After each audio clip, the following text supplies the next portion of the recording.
Phone calls, phone calls, phone calls. We all want more phone calls for a home services company that can be turned around and realized into new revenue. But what are you doing to realize the best digital marketing that you can have for your business? Reach out to redesign.co, strategically partnered with Certain Path and work with over 110 Certain Path members and get a free digital marketing audit that will show you the way to better digital marketing, better leads, and better revenue through digital marketing for your brand. We'll talk to you soon. That's redesign.co, strategically partnered with Certain Path. And Angi. Angi is one of the largest home services marketplace that connects qualified service professionals to project-ready homeowners. With over 25 years of experience and a network of more than 250,000 pros, we have helped more than 150 million people with their home needs. For service professionals, we are the source for everything from new customers and revenue streams to reviews, payments, and perks. With homeowners today investing more than ever, countless projects need a pro to take them on. We make the connection. Reach more homeowners with Angi. Welcome to The Successful Contractor, powered by Certain Path, formerly Success Group International, a show for residential contractors about residential contractors. We chronicle business journeys, share insights, and celebrate successes in this wonderful industry. I'm your host, Bob Houchin. As a reminder, all episodes of The Successful Contractor are available on YouTube, as well as your podcast player of choice. And yes, you heard me correctly. SGI is now Certain Path. We've rebranded ourselves under a name that we believe best represents what we do for residential contractors, and that's put them on a certain path to success. For more information on what we can do for you, visit our new site, www.mycertainpath.com, or give us a call at 866-299-8505. Today's show is a discussion I had with two Angi executives in late May. Mallory Micetich, the Vice President for Corporate Communications, as well as Mishca Fisher, Angi's Chief Economist.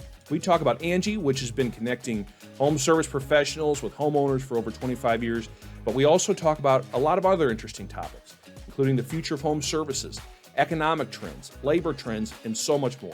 I hope you enjoy our conversation and take away a nugget or two. Mallory and Mischa, thank you so much for taking time to chat with me and my audience.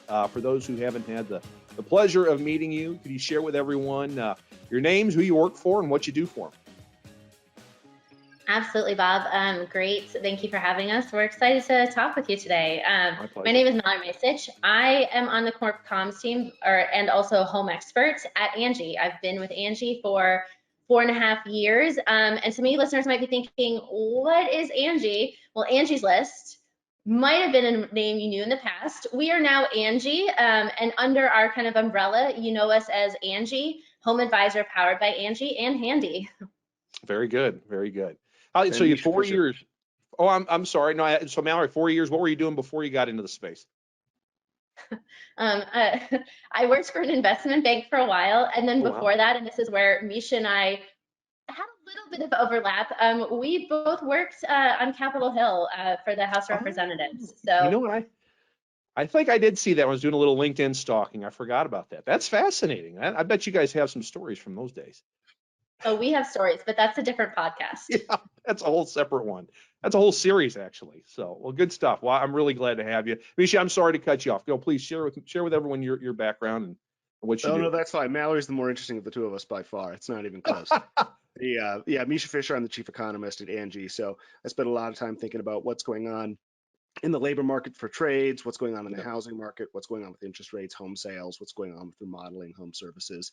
So that's my primary focus. And then, like Mallory said before that, I did actually spend close to a decade in DC working for the Congress as well.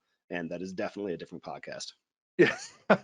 and you guys obviously decided you're done with that space. And here you are in home services, which is crazy, but probably not quite as crazy as that. But no, definitely glad to have you. Angi has been an exceptional partner with SGI, now Certain Path, for many years, and I want to talk about the company and what you guys see in the business's future. So let's go ahead and just dig into it. Well, I think Mallory, you kind of touched on it, Angi's evolution. Let's see, kind of share with everyone it was just last year, right? The name change. What brought on these changes and what's been going on again? Yeah, it's been a little over a year. We officially became Angi March 17th, 2021. How do I remember that date? Oisin Hammerhan, who is our CEO, is Irish, and he thought it would be a nice celebration to launch our rebrand on St. Patrick's Day. So it's been a little bit over a year, and now as an organization, we will always celebrate 317 for one way or another. So I think this was his master plan. But look, Angi is really the culmination of a lot of things. We want to be the home for everything home, and we want to be the ultimate resource for pros, their businesses, and the ultimate way that they can connect with consumers. We connect, it's about every second a consumer comes to us in need for help with a project. And that's a lot. That's somewhere around 18 million consumers annually, putting in somewhere north of like 36 million service requests a year. So this is a whole lot of work, and I know Mischa can talk about what does that mean outside of just the Angi universe. But one of the reasons why we did this change is we previously had a kind of host of brands under our platforms, and ultimately we just knew that at the end of the day, a consumer just wanted to see and get connected with a really good pro with a brand that they could trust. And we know that Angi's List was a great brand that consumers turned to time and time again, but the list was a little outdated because even a year ago, 2 years ago, Angi's List was doing a lot more than just a directory. For pros, there's a lead product, there's an advertising product, and then especially with the creation of Angi Home Services, which was our parent company, we had brought in brands like Handy and Home Advisor, which were also offering other products. So this move especially allowed us to not only continue to drive a really great product for consumers to contribute to this flywheel, but also get our pros looped into what we know and believe is going to be a really strong brand that's going to benefit them. So it's been a lot of hard work, but what we see is really encouraging. Pros like it, consumers like it. We're advertising all over the place, which has been working out really well. And we picked lo and behold, a very, very ideal point in time where when people had to kind of stay at home at the pandemic, all of a sudden the role of the home changed. It was no longer just this place that we started our day and ended our day. It was really the epicenter of everything: work, school, childcare, entertainment.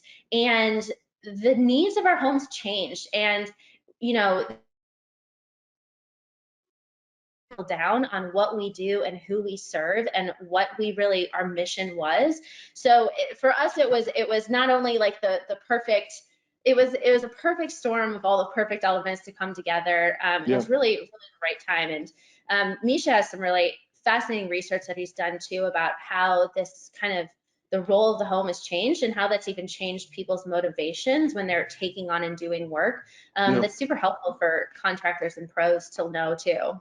Yeah, Mischa, I read some of your pieces that you've put out over the last, I guess, year or two. Maybe kind of share with everyone some of the research and things you've discovered as people are moving back into their homes for work and everything. It's kind of just changed. It's changed society in total. It has. I mean, what I keep telling people, and what nobody has ever disagreed with me on in person, talking to a lot of tradespeople, a lot of people doing the work, is this is the most dynamic time for the industry that we've ever seen. In terms of what's going on with demographics and with the macro trends, and then you throw a pandemic on top of that. It's very, very dynamic. The quick sort of top line version is our estimates are about 20% year-over-year growth in the total size of the market this past year. We've got, and that's sizable, and that mirrors more or less what we saw in terms of home price appreciation. But what's unique is that home price appreciation, and part of that was interest rates dropped, so it got cheaper to buy a house. But with home services, that growth is, I think, genuine growth, because it's not that the debt got cheaper, it's that people were really spending that much more and that they gained all this home equity. So very, very dynamic and exciting time for the industry. But there's things to layer on top of that. We mentioned that you had that previous podcast talking with some home service leaders looking at recruitment and how they're trying to pull people in. And that's something that the entire industry is wrestling with. How do you recruit and train people into the sector? Because we've got this booming demand side, but the supply side is still so constrained, both in terms of what's going on with the supply chains, which has gotten a lot of press attention, but also what's going on with the labor, which has not gotten the attention it probably deserves in terms of understanding what's going on. So we try and put out research to just bring everybody up to the same page and really highlight some of these things. And, shameless self-plug, if anybody wants to read that, Angi.com/research, and you can see what we're putting out. No, that's good stuff. Yeah, I really enjoyed. It was a couple of weeks ago that I read through some of the things you published, and it's very interesting. Actually, I want to follow up just on the labor aspect of things while you brought it up, and given your, as an economist in your governmental contacts, is there anything you know of happening in DC to help promote the trades? I feel like growing up with baby boomer parents, there was this idea that, I think I was the second generation, the second person in my family that went to college, and that was an ambitious thing to do, right? You go to college, that answers everything. Now, plumbing and the trades were kind of looked down upon for whatever reason. It's just what it was. But now we're seeing, I know plumbers making six figures, electricians making six figures, HVAC guys making $300,000, $500,000 a year. As salespeople, there's a massive amount of money to be made in that space. But is that starting to catch up with DC, or is there is there anything happening there to try and promote that through schools and such? I know I'm kind of hitting you cold with that one. Sure. Well, DC is not known for its rapidity and how quickly it decides to change policy or how quickly it decides to do things. I do think that the information has gotten out there. I think that fewer people would be caught off guard by you saying that people in the trades make six-figure incomes. I think that was a novel thing to tell people a little while ago. Now I've not caught anybody off guard by saying that. We still do, I think, have an opportunity when we talk about how much student loan debt is outstanding to say, hey, a really compelling solution would be to avoid people accruing the debt entirely and go into the trades where you can earn and learn at the same time. And I think across both of those factors, there's a lot of opportunity to improve things. There are various workforce incentive programs that are out there and exist. There's some existing programs that existed, and then some new ones came out from some of the COVID spending. So those programs exist, but I think a lot of the leadership has to be taken by the industry in terms of recruiting people and getting that message out. I wouldn't look to DC to lead on this subject. I would say, unless you yourself are proactively talking to your school board and your local elected officials and your state elected officials, then you're probably not doing enough. You should be doing those things as an active part of participating in the industry. Yeah, I think that's something we've seen. We've preached to our members, I guess, really over the last 3 or 5 years, certainly before all this mess with COVID began, is you have to be the ones to be the spearhead, because no one else is going to do it, because nobody else knows. You're living it day to day. But that's interesting. Go ahead, Mallory. Yes. I think something we found that was really very interesting and unique to this pandemic period, especially with this great resignation that is happening kind of across America, is that a lot of people want to quit their jobs. They want to leave what they're doing. And ultimately, a lot of it is that they're looking for connection to the work. And I'm not going to paraphrase Mischa's work. I'm going to let him speak to it. But one of the things that we know, and we ask our pros annually when we do our big labor report, is what keeps you motivated, what keeps you attached and interested in the work. And it's always this connection to the actual work that they are doing. And that, in this moment of time, there's probably no better time for our trades to really, really reinvigorate themselves, because there's just this other social movement going where people want to change, and they don't just want to sit at a desk all day typing, doing code. They want to feel connected to something. So Mischa, I didn't want to butcher your facts, but I know you know them. Well, so the big top line that she's alluding to, and it is, I think, very, very telling as a illustrative point about job satisfaction, is not only is there high job satisfaction in the trades, it's got very high job satisfaction. Roughly 9 out of 10 people are pretty happy with it as a career choice, which, if you talk to people who do other forms of work, is a very, very high satisfaction level, comparatively speaking. But what's interesting is if you dial in on the people who are most satisfied, so among that subset who are really, really very heavily satisfied, and you ask them what's the primary reason for that, they're not saying that it's the money. The money is good. The money's great, as we just talked about, but they're not citing the money. They're not citing the flexibility of the work hours, right? Which is also good. You can sort of choose when you want to work, especially if you're a sole prop. What they're citing is that they find meaning and value in the work.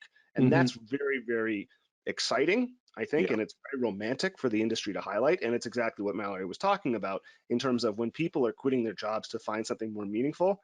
the trades provides that, and it's a story we're not telling very well. Obviously, Mike Rowe has gotten a lot of attention, a pretty good job of highlighting this, but it's certainly something that, Mike's standing out there by himself telling the story, and there's certainly room to expand how much it's being told.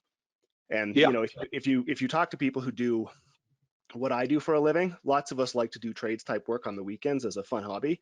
I don't know any tradespeople that program statistical computing on the weekend as a side hobby, because one's a lot more fun than the other. I was going to say they're missing out. I really think they're missing out. They need to look into that. No, it's fascinating you say that. You guys bring that up. I just interviewed one of our rock star roofing salespeople, and she came from a HR background. And she's in her mid-20s, and she goes, I was tired of sitting in my desk and staring at a wall. And so she knew nothing and got trained in 6 months, and now she's sold almost $2.5 million of re-roofs and is loving life. So you're right. I mean, I think being outside, talking to people, solving people's troubles. I feel like younger generations are more people oriented in trying to connect with people and help people, like you guys have alluded to. So it's certainly interesting to see this shift in how people are looking at labor. Well, and roofs are a great example, right? I mean, she knows not only did she make great money, I'm willing to bet she got a nice pay bump relative to HR selling roofs. I know plenty of roof salespeople who are making $200,000 a year or more in this past year selling roofs. But on top of that, you've got something that's real, right? You walked up to a house, it had the roof failing, and now it doesn't. And that's brought a lot of joy to that person. And that's much more real than other forms of work where you don't really know what you did at the end of the day. Yeah, absolutely. Just kind of move around a little bit. I'm always fascinated by economics, and I don't know. Maybe I think I sent an email told you guys I was a failed minor in economics. I did okay in theory until those 7 and 8 line graphs got involved, and I'm gonna go back to writing for a living and figure that stuff out. But it's just such an interesting time because we've got the labor issues we've talked about. Then you've got supply chain issues, and now we've got interest rates doing what they're doing. Well, let's tackle one of those at a time. Supply chain. What do you, Mischa or Mallory? What do you guys know? What are you hearing about how supply issues? Are they going to get better, or what do you guys see? What is your research telling you? Well, so first off, I want to make undergrad you feel better and say that George Bernard Shaw said the economics is the obvious in terms of the incomprehensible. So you probably had too much sense to make it simple. So don't beat yourself up about it. In terms of what's going on in the market, the big story is increasing interest rates. People are saying this could cause a recession. The reason for that being that in a high inflationary environment, the Fed's never done this successfully before, which is engineer a soft landing where inflation comes down, but we don't actually shrink. So that's why people are concerned. I'm not going to try and forecast that because most forecasts are wrong, and I don't want to put myself on the record being incorrect. But that's certainly the debate. That's the concern. In terms of what's going on with supply chains, that's a little bit more direct. We've solved a lot of our domestic problems in terms of getting warehouses up to speed and solving some of these issues that came out of the COVID-induced disruptions. There are still big problems outside a couple of key ports, and particularly off the coast of China. That's where if you're reliant on a lot of fixtures that come out of mainland China or other parts of Asia, then you could be waiting quite a long time. If you can pull up satellite photos and look right now at how much terminal traffic is backed up off the port of Shanghai, and it is dramatic. And so I think we'll still be feeling reverberations of that for a year in terms of how long that takes to come out. But people are also starting to adapt. We've seen some manufacturing come back to the United States in terms of improving the supply chain. We've also seen people keeping inventories a little higher. Obviously, I think any listeners in the trades business knows you're not an inventory company. You don't want to be holding lots and lots of inventory because that's expensive. But I think people are starting to decide that holding some of that is worth it. And as soon as everybody's adjusted there and their inventory levels are a little higher, then I think we'll see that calm down. Sure. Is the China issue? I believe it's all COVID related, correct? I mean, they have their own vaccine that they don't trust the Western world, so they have their own. It's not as effective. Is there anything else? Like, is there any light there in them solving their issues so that the entire world's economy kind of gets back to normal? I think that we've seen a number of cities open back up so far. Some of the big ones haven't, but if I remember correctly, I mean, don't quote me on it necessarily. I think Hong Kong recently opened up some flexibility. So I suspect that, I'm not going to try and forecast what the governments there decide to do in terms of how they Sure. operate, but in terms of what we've seen so far, some Yeah. cities have eased their restrictions, and it is a pretty localized story. It varies a lot city to city. So if you're waiting on a specific component from a certain place, it's a little tricky, but you might need to determine where that component typically flows through in order to get a sense of how long it's going to be. Shuby. Shuby makes it easy to take your customer service to the next level. Show your clients you care with their full line of extra large, extra durable products made specifically to protect their home or business. Shuby products were made by service professionals for service professionals. None of those cheap, thin shoe covers that tear on the job. Their booties are made tough. They have surface protection products for every floor type to make sure you don't leave behind scuffs or scrapes. And don't forget their coveralls, made with an extra long torso for ease of motion while keeping your uniform clean all day. Let Shuby prevent the hassle of cleanup by preventing the mess in the first place. Put your best foot forward with Shuby today. Visit their website at www.shuby.com or give them a call today and mention coupon code SGIPOD10 to receive 10% off your next order. In terms of the interest rates, I know I moved in 20. Interest rates, I mean, were just nuts. I mean, I got very fortunate, and now, I feel like not long after I moved, the housing prices just exploded, right? Because everyone else did the same thing I did. They go, holy cow, 2.75% on a 30-year loan. It's free money. And when you look at then what the market was doing, why would you not take that advantage of that? But it's gotten to the point now where inventory is just nothing. And I think I saw something on 60 Minutes a couple of weeks ago. There's like we're something shy of 6 million homes or something like that. I think a lot of that was brought on the recession in 08, 09. I know we saw a lot of new construction guys come into our space going, hey, I lost everything.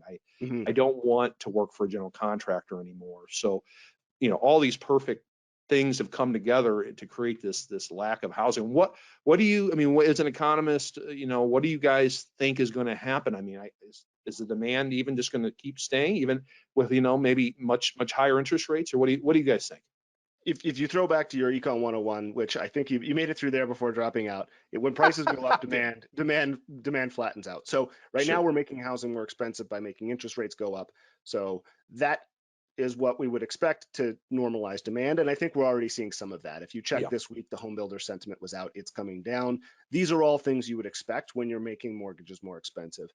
I'm not sure exactly how effective it will be, because when inflation's 8%, and even though mortgages are up to 5%, you're still talking about something that's comparatively cheap. So the effect it's going to have exactly, this is again why I would be skeptical of any firm forecasts, because we haven't been in this environment before. Homes were very, very expensive interest rate wise in the 80s, right? Interest rates were 18 to 20% for 30-year mortgages, which is pretty stark. But inflation was also around that high. Then we had a recession when interest rates were raised, and that brought things back down to normal. Like you said, in terms of the supply piece of that, we're still feeling the hangover effects of the Great Recession in 2009. We were building close to 2 million new homes a year, and that dropped to about 500K following the Great Recession. So after that happened, we had all of this excess demand. Since then, though, people have left the industry, mills have consolidated, some production's gone overseas, and now the demand's back and the supply hasn't caught up. So I do think we'll see some renormalization.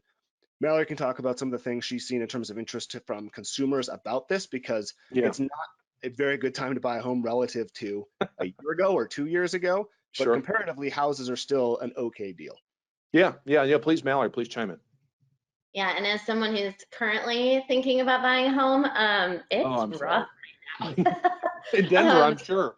Really, there's a lot of inventory in Denver, I'm sure. It's something else. But I think something that we've seen, and I've kind of been through this a couple cycles now, is especially when inventory is low, it often incentivizes home improvements or major improvement projects on your existing homes. Because one thing we know doesn't always change is your need state. Let's say you are a millennial that got married a little bit later in life, like a lot of millennials, so therefore you're a little bit late to the baby game, but you're on it now. And that 2-bedroom, 1-bath home that worked perfectly fine when you were a couple is no longer serving as you're a family of 3 and you need a bathtub because now you've got a kid that you need to bathe and they've officially grown out of the sink. So those needs aren't changing. And actually, we have even found with the number of people that are able to work more flexibly, working from home, spending more time at home, if anything, those needs have increased. So we always kind of see this like ebb and flow of when inventory is low and it's harder to buy homes, people do make those changes and invest in their homes. It's why kind of in our annual state of home spending report, we've seen over these past couple of years during the pandemic, year-over-year changes where people are just investing more and more money in their home, and often not just doing it to invest in their home, they're doing it to make their homes work better for their needs. So there's kind of this inverse relationship as it becomes harder to buy homes due to many reasons, like inaffordability, changes in market supply demand, or even sometimes just changing demographic needs. Like we know millennials like to live closer in. They generally want to be in neighborhoods. They're willing to take on older homes, sometimes not by choice. Sometimes they just have to do it because that's the inventory that's around for them. But that also means that at times when it is harder to buy, we see a lot of home improvement activity. What that will do over the next year, if it gets easier, we don't know, but we also know, and I'm sure all the pros that listen to this podcast know, buying and selling creates a lot of home services activity too. Oh yeah, for sure. Yeah, I was kind of just interested. I mean, what do you guys think on interest rates? There was a big jump. Is there going to be any additional jumps? What have you read? I don't keep an eye on it like you guys certainly do. That's the only thing to me that could potentially affect that. I mean, in the stock market, if it could. That's another part of it, right? Because people will have less money. But if people can get financed, that's the biggest thing that we see more now than when I started in this 15, 20 years ago. People bought stuff with cash then. Now everyone finances everything. So if rates get a little askew, then maybe things could slow down. What is your research telling you? What do you just, based on your knowledge of the market, what do you think is going to happen in that regard? The consensus is that they'll do another 0.5 point increase in a month and sort of play it by year, month to month. Right now, of course, mortgage rates are a little bit forward-looking, so people have already been kind of pricing this in. It's very much an expectations game of chicken. It's not like we respond immediately when it happens. They try and signal what they're probably going to do and then ease in that cycle. Activity tamping down a little bit is exactly what they're trying to do, right? So this is what we actually expect. We expect home sales to slow down. We expect growth to slow down. We expect spending to go down. We expect expansion to slow down, all because debt is being made more expensive. That's the entire purpose of what they're doing, with the goal of saying if we slow this stuff down, then inflation comes into check. Whether or not this happens is a separate issue, but that's certainly the intended policy. Sure. Go ahead, Mallory. You look like you were going to say something. I apologize. Yeah, I thought it was also fascinating, kind of your other question of like, people like to finance things a lot. And you're going to finance more when interest rates are low. And I think that's something like we are actively considering and looking at. I think one of the things though that at Angi, like we want to be a part of this conversation with our pros because we know that it's critical to their business. That's why we have a partnership right now with a firm where qualified homeowners, when they come to us with projects, can do installment payments through a firm for some like certain projects. Yes, there is a threshold. Yes, they have to qualify, all of that stuff that I need to say. But that's a big, it's an easy approach to it, where they're going to, consumer, especially with a firm, you see right out front how much your monthly payment is going to be, and that kind of helps, especially when the idea of like getting a loan or something like that, you're afraid of interest rates. If you can kind of see it on a per payment, makes it a little less scary. I wanted to ask you guys, just to shift a little bit. I don't know how much research or information you've been looking into how mergers and acquisitions have affected the contracting space. I know there's been countless SGI/certain path contractors have been acquired. I mean, they're talking 10 plus times multiples, which is just bananas to me. Is that, again, as interest rates maybe keep scaling up, are we going to see that slowing down as well? Or do you think because of what, the market has seen and how people spend money in home services, because they're going to be home more now, more people are working from home, there's still going to be that demand that they're going to keep gobbling up these good sized businesses, 20 to $100+ million businesses are mostly getting bought up. What have you done any research or look into that?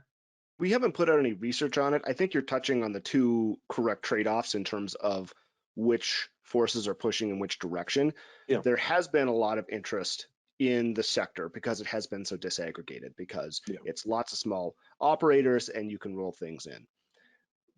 Part of that is equity has been very cheap. Debt's been, equity's been I'd say a little overinflated. That's why we've seen a sell-off, and debt's been cheap. So as those things renormalize, I think that's going to pull some interest out of it. This is why you're seeing some of those multiples compress a little bit in terms of actual valuation of companies. I think it's also, though, an interesting sector because so much of it is labor dependent that whether or not people can pull it off is an interesting story in terms of what's going on. I don't think that anybody's done a really good job of really fully documenting it, and that it's a pretty interesting angle, though. But I think you're exactly touching on the two forces. It's highly interesting to me. Again, I 2 years ago I was worried about us losing tons of members because no one could get into anyone's houses, and now I've seen nothing with it. But I guess the last 24 months, as companies get bought up just because they've been booming. Like you alluded, the entire industry is up 20%, and I haven't talked to any member where it's been slowing down yet, and hopefully it'll continue to climb.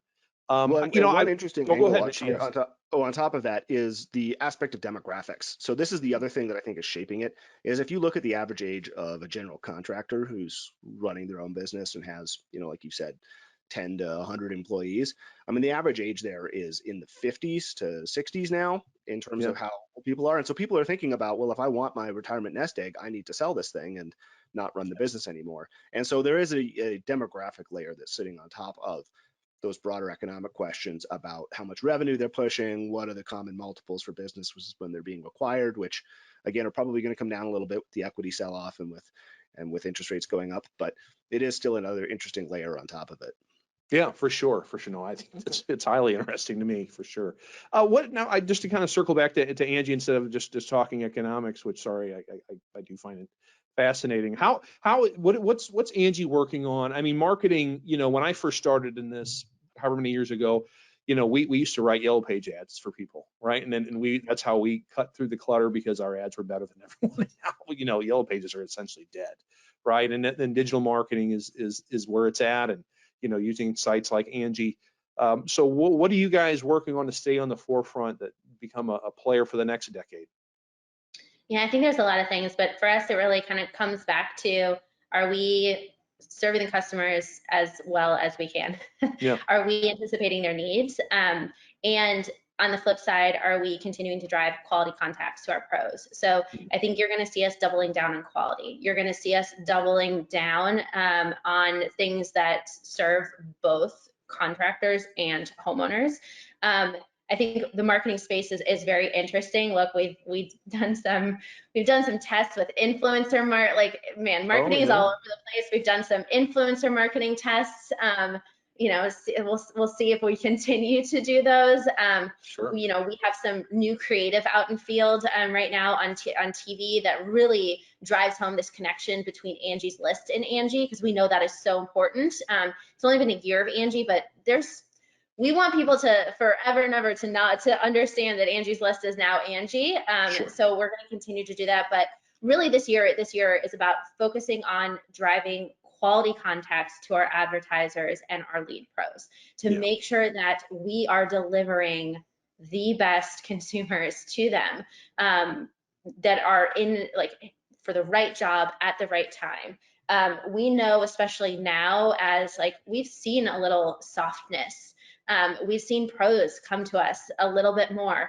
And we know that as we kind of head into maybe more uncertain economic times, that this is where we can really continue to provide this value for our pros. So I think for us, yes, the marketing world and how you sell yourself as a business has absolutely changed. And we fundamentally believe it's the experience that we provide. I also know, look, we're doing things to make the app work better for our pros.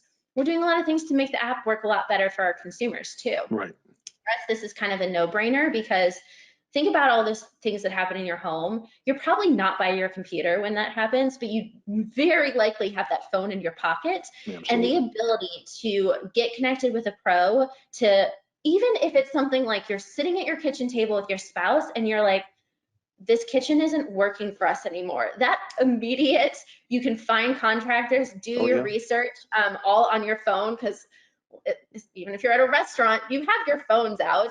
Thank you, QR codes. So we also know that the more we can kind of make our app work on both sides for our contractors and pros and for our consumers, the better we're going to be able to serve and continue to drive valuable contacts. So that moral of the story, there's a lot more that's going to come from us this year.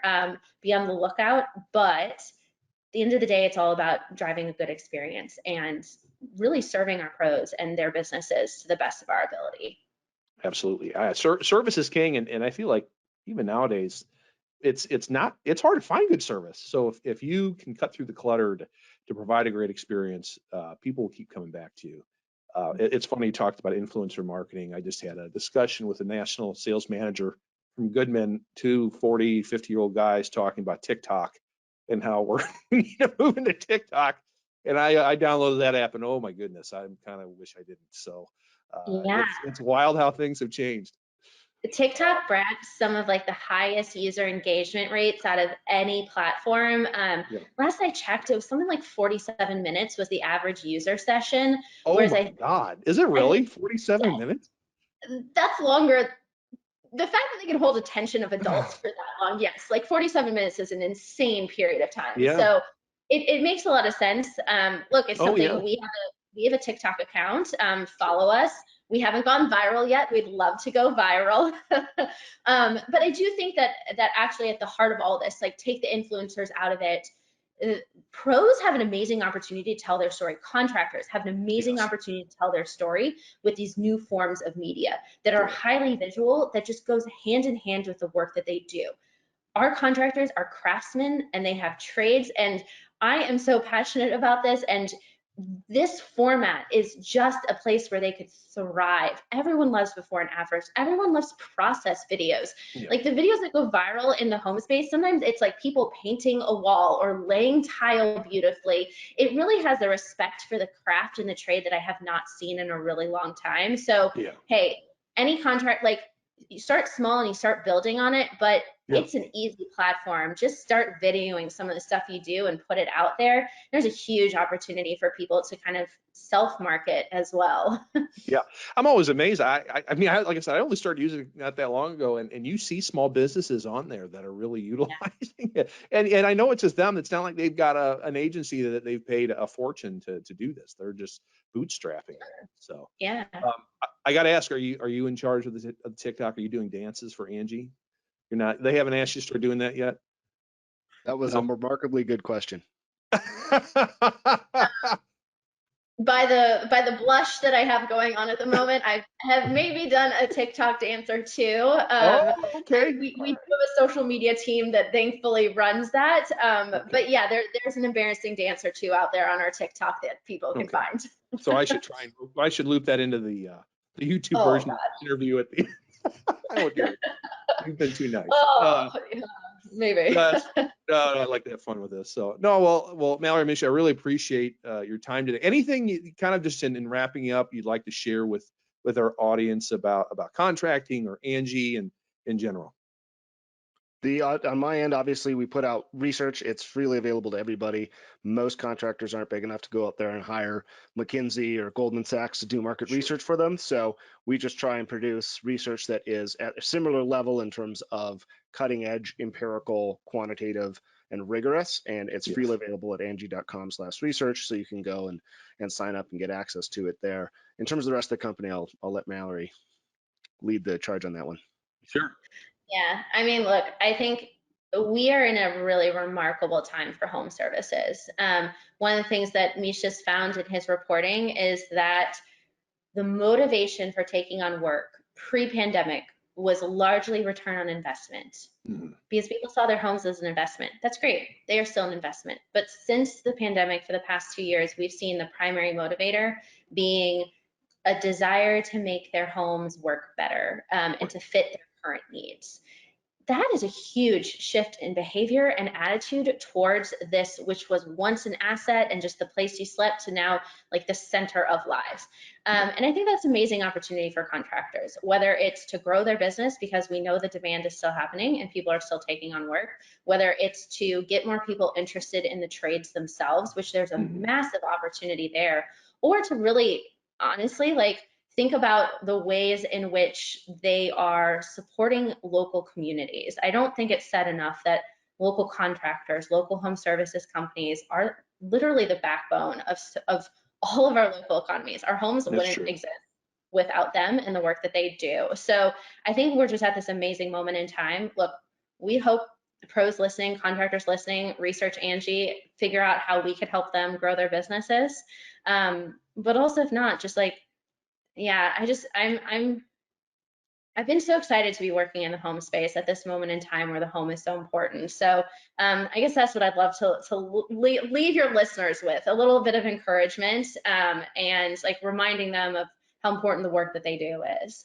It is, it really is. And some of the most generous people I've met are in this space as well. So how they work hard and they give lots back. So that was a really good point. So, well, Mallory, Mischa, thank you so much. I really, really enjoyed this. I hope I didn't bore you too much. I think our listeners and viewers are going to take a lot away from this really constructive conversation. So thank you so much. You guys have a great rest of your day. Thanks for having us. Thanks, Bob. My pleasure. That's Mallory Micetich and Mishca Fisher of Angi. I hope you enjoyed today's show. If so, please like and subscribe on YouTube. And on your favorite podcast player, please leave us a 5-star review. The 2 seconds you take to leave a review will help other success-minded contractors like you find us and hopefully get a little bit better, which elevates our entire industry. And please join me for future episodes. This has been The Successful Contractor, powered by Certain Path. Support for this podcast comes from Synchrony. Are your customers reluctant to share their personal financial information with your sales team? Help eliminate any customer concerns by allowing them to apply for financing using their personal device with Synchrony's direct-to-device technology. This completely paperless process not only saves time, it helps reduce input error and frees your sales representative to handle other tasks. Customers can apply using direct-to-device through a secure email sent to their device or by scanning a custom QR code. For more information on direct-to-device and how to get set up, call your Synchrony sales team at 877-891-9803 or visit toolbox.syf.com. The Successful Contractor podcast is part of the Certain Path family. Certain Path is the largest member-owned best practices organization for independent residential services contractors. We provide our members a competitive edge through proven proprietary management tools and expertise, marketing programs, training, and group buying power, along with a highly active and eager-to-help membership. For more information about Certain Path, visit mycertainpath.com.